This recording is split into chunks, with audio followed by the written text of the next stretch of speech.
Hey friends, thanks for stopping by Vine and Thorn Witch.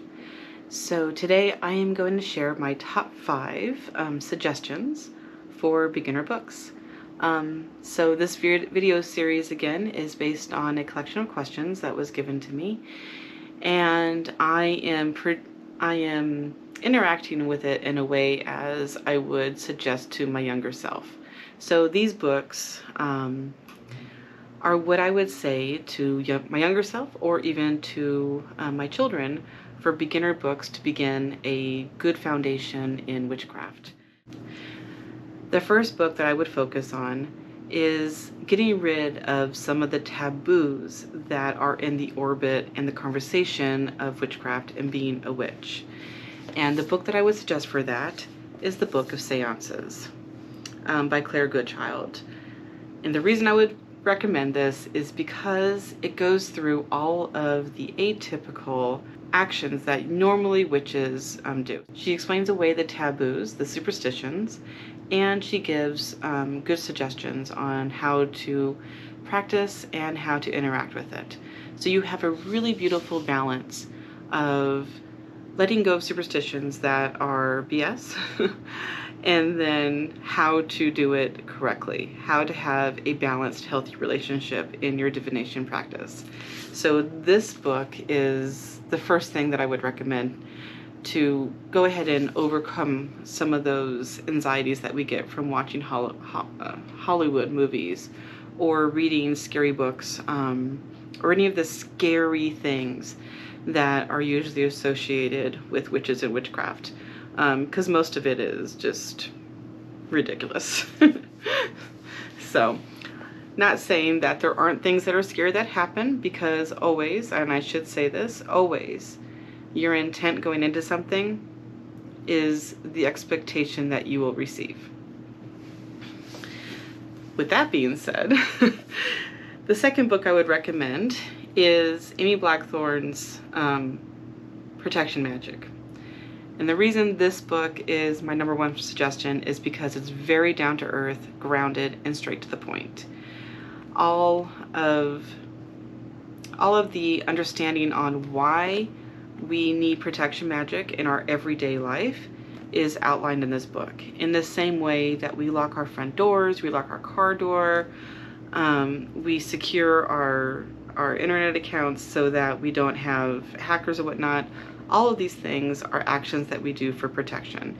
And as we open ourselves up as witches, as we begin our practice and we explore these things, we are needing to also put on those kind of protections for our life. So this book beautifully lays out what to do, how to do it, and it also says, and also explores ideas of things that we might be scared of. Have we been cursed? Have we been hexed? What's the difference between a jinx and a hex? It goes into all of those things in a very clear, understandable way that we can bring it in a very practical way for our day-to-day life. So Amy Blackthorn's Practical Magic is superb. The next one I would suggest is by Rest of Nail and Prick of Thorn. And I can never say their name, so I'm just going to go ahead and show it to you. So again, straight to the point, very clear and precise in how to removing superstitions and moving forward. This book beautifully explores how to set up wards around your home. And a ward is basically using eye magic to maintain, grow, and to activate protection magic within things that are around your home to be seen. And it doesn't always have to be like a novelty witch thing. It could be anything that is coming towards your front door, anything that is in your living room, your backyard. It could be things that you keep in your car, on your keychain. All of these kind of things we can use for protection magic as wards. And this book beautifully goes into that. Okay, so beginner books within spell work. So this is like foundational stuff. I am going to make another video talking about herbs because I think it's important, but finding a very simple spell book is really key. And it shouldn't be a spell book that uses like outrageous amounts of herbs or expensive items. It should be things that are very simple that you can find around your home. Sometimes our kitchen herb cabinet can be very easily accessible for witchcraft. So let me just pop open one of these spells. Okay, so a quick grounding spell. Whenever you don't have time to sit, but need grounding, healing, and energy, cast this spell. Stand with your feet apart, firmly planted beneath you, ask Mother Earth for help. And it gives in 2 words. So you can always change the words to make it your own, of course, however you perceive your practice. And so this book, or this spell, I'm sorry, literally has yourself as the magic, because always, always, always, we ourselves are the magic. We don't need to have the candles, they help us. We don't need to have the herbs, they help us. It's always yourself, your intention, your focus, and how you can manage your energy and what it is that you are seeking to achieve.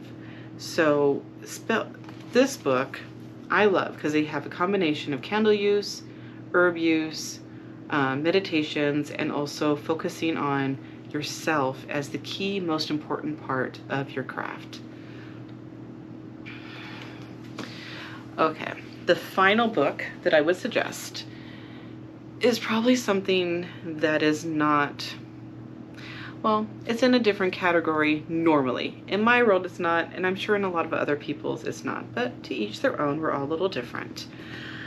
And this book is amazing on understanding energy work, understanding our environments that we live in and how that interacts with our energy, with our life goals. And this author is amazing in many different ways.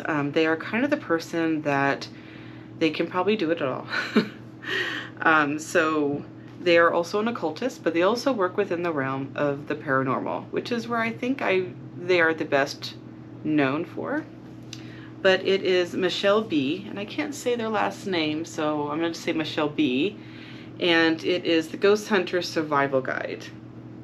This book goes through a storytelling on how one person was helped, on how to recognize their energy, grow with their energy, and maintain their energy in a way that they can now do protection magic and maintain their home environment. It is a beautifully written book. I read it in 2 days. I've read it now twice, and my son has read it. It's a glorious book for learning energy work and protection magics. So you'll notice that my collection of books is focused on protections, understanding what you're doing, and really getting grounded in a good, healthy foundation. And I think that is really key for like the first 5 beginner books. And then from there, we're all going to find what path within this craft is best suited for yourself. And we're all different, so be true to yourself, explore, learn, embrace reading, embrace questions and curiosity, and have fun with it. Always enjoy your craft. So hopefully that was helpful and that you're having a beautiful day wherever you are, and happy witching.